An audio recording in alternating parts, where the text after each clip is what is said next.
Married at First Sight New Orleans fans. Yes, I am here. I have a reaction video I wanted to do regarding Karen and Miles from season 11 because Karen finally speaks out, and she did it in this particular interview, and we're going to do, pretty much a reaction to what some of the things that she had to say and go from there.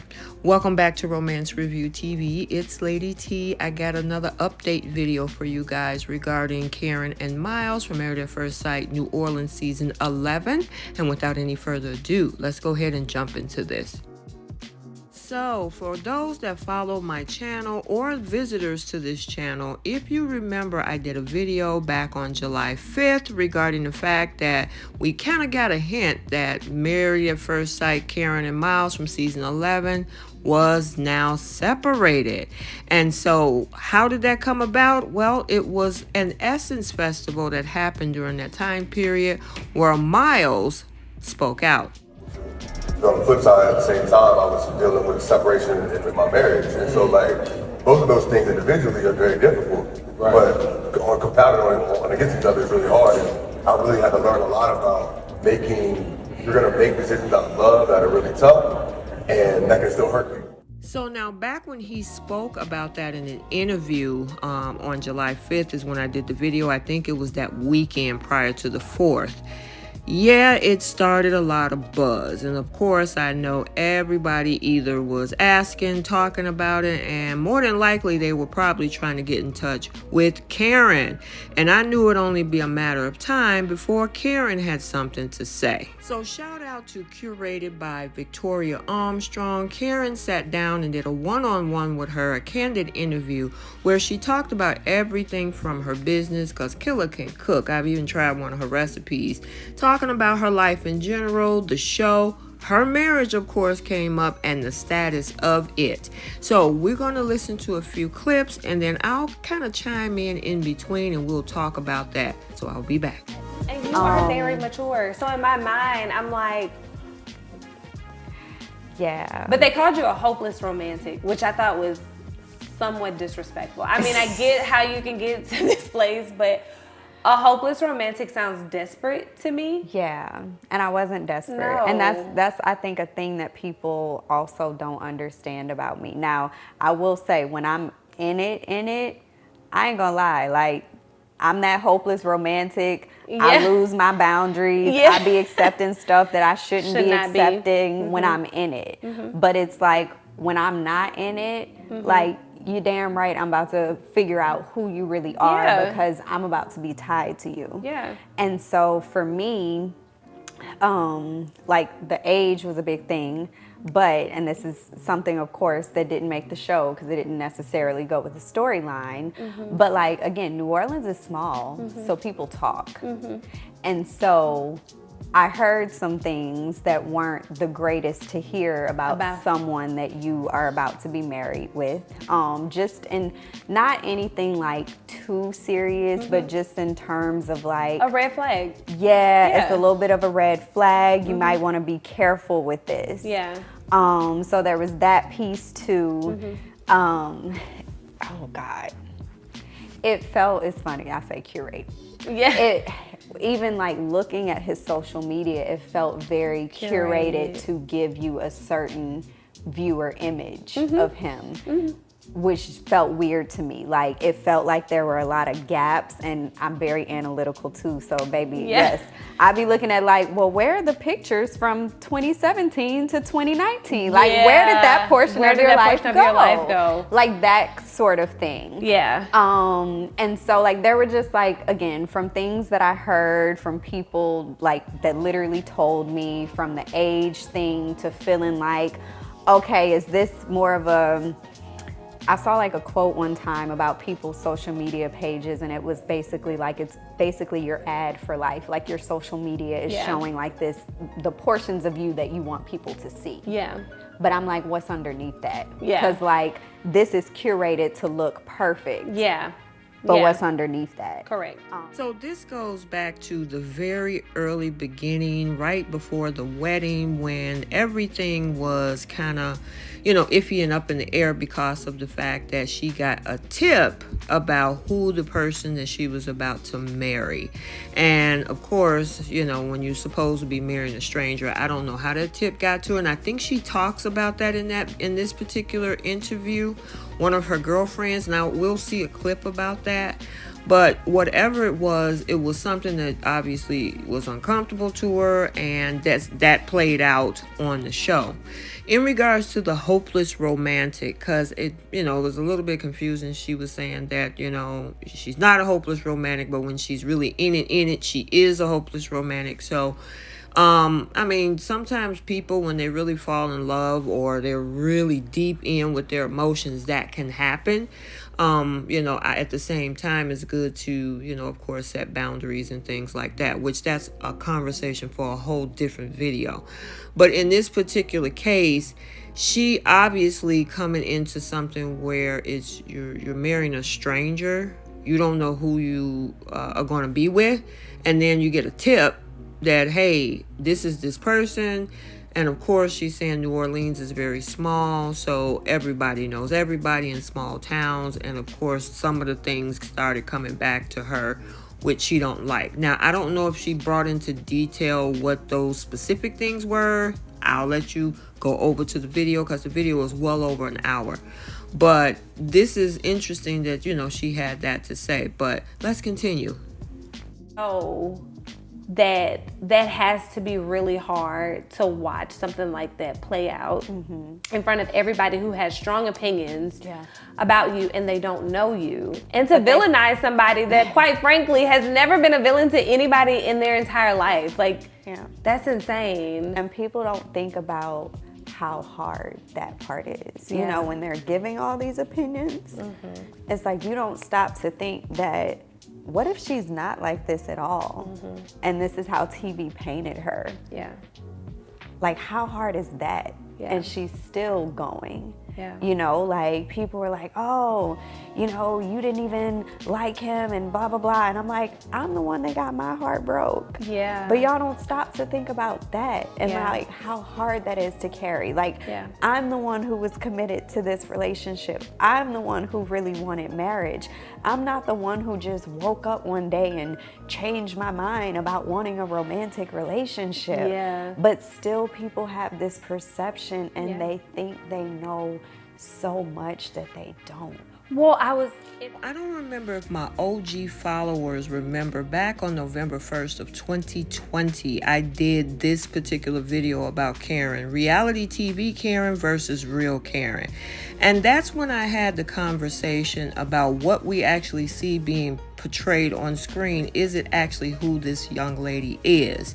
And, the thing is that I was, as a content creator, you tend to get information outside and people are sending you things. And we heard the noise that season when they made Karen the villain pretty much that season. I think they were going to try to start out with Woody, but it didn't work out so well. So, of course, every reality TV show has to have a villain that they have to paint, which is why in there, I think myself or another content creator on Instagram posted, about the different clauses in there that sometimes what we see might not be indicative of who these people really are. And so they are, made to know pretty much that this is the possibility of what can happen, that they can be put in a very disparaging light when it comes to reality TV. And look like this is the situation that had happened with her. And, some of the things that even Miles were coming out to say is like, hey, this is not what she's really sweet person. She's adorable. She's so overly affectionate. And, those were some of the things that we heard after the season when they used to do lives on Instagram. I used to post a lot of those things. Now, also part of that last clip was what she said about he woke up one day and walked away from the marriage. Now, that is interesting. Now, we don't pretty much get the details. Of course, we're probably not going to get the intricate details of everything that led up to that point, right? But from what she's expressing, it seems that the projection of it looked like is that he maybe is the one that kind of walked away from this situation, because obviously it looks like she was the one who didn't want the marriage to end. And so, I do have a couple other clips. I don't have the entire video. Again, I'll link that in the description box below. But it kind of gives us an insight of what happened. I try to keep it objective over here. So, this is not a bashing session for either one of them. It's just basically reacting to her video. So we're going to continue. Even if your best friend would have kept that to herself, you probably would have been like, girl, you out of line for that. Because this ain't my type. Right.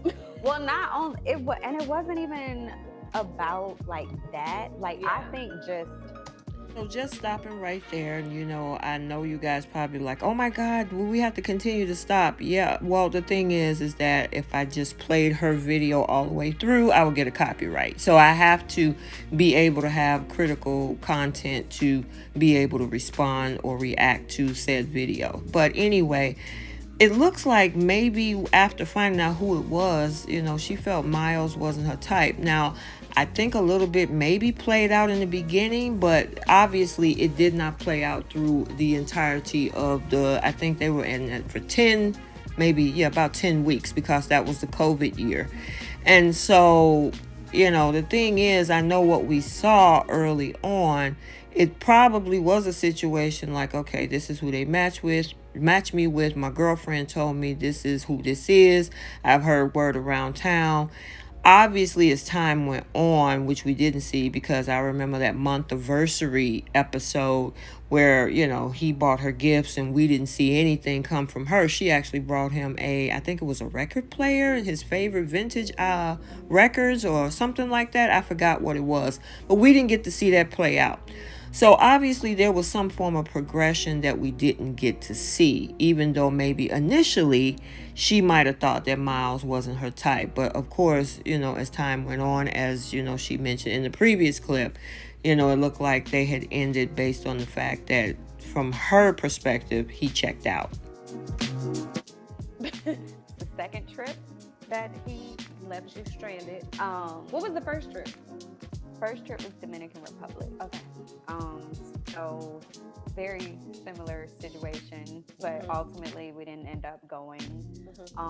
This time I learned my lesson from Dominican Republic and how that was handled. So I went on the Dubai trip solo by myself, which we didn't formally announce anything. So it was just like, okay, Karen. Y'all have been like super hush.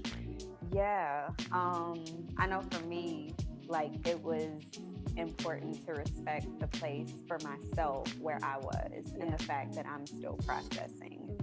And I didn't want to say anything prematurely or announce anything prematurely. Did you ever think at some point that y'all would work it out?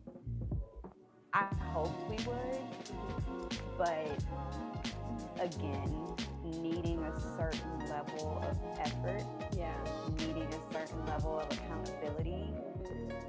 And I'm gonna be honest, there are still some days where I feel like I'm waiting on that, right? Yeah. Not in a sense of like, oh, I think like we'll be back together, because I think like it's just been too much, too long now. But do you feel like gaslit? Okay, so this now brings us to like 2021, 2022. And I remember the last concert that they were at was the Dreamville concert that usually happened in the spring. And I think that had to be the spring of 2022.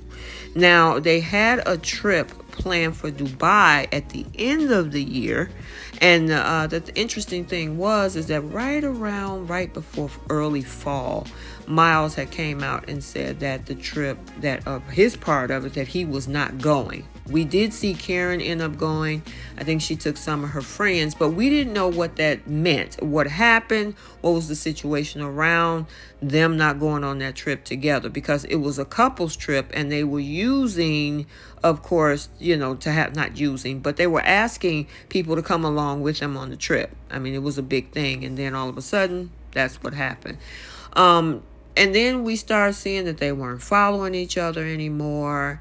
We didn't see them posting a lot. Miles pretty much went incognito for probably a good 4 to 6 months, because he didn't start posting again until probably early 2023. So, he got the principal position. So a lot of folks were speculating that, well, he's a principal. Maybe he got to stay above board, not too much on social media. So it was just a lot of questions, and they have really, really kept it low key. And it's totally understandable because obviously, the fan base of the show definitely had issues with Karen and what they saw on the season 11 in 2020, and people carry that stuff for years. There are other cast members from other seasons prior to them that are still fighting Married at First Sight ghosts past, or however you want to describe it. But anyway, the thing is that it kind of gave everybody the speculation. It's just something, we'll sit tight. I was getting DMs, hey, what's going on? You heard from Karen and Miles? Anything? Are they okay? And I'm like, look, I don't know anything. I'm not going to say anything until they come out and confirm anything.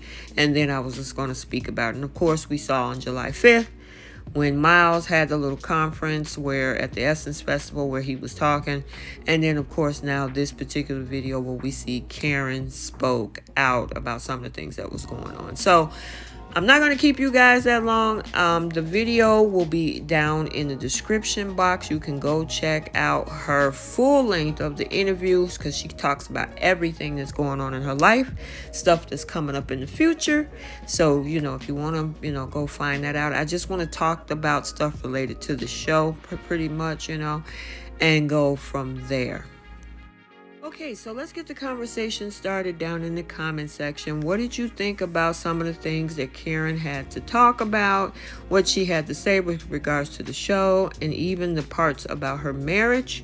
And, just let me know your thoughts. So stay tuned for other recaps and updates on this channel. And until the next one, like, comment, and subscribe. And we'll see you next time. Bye.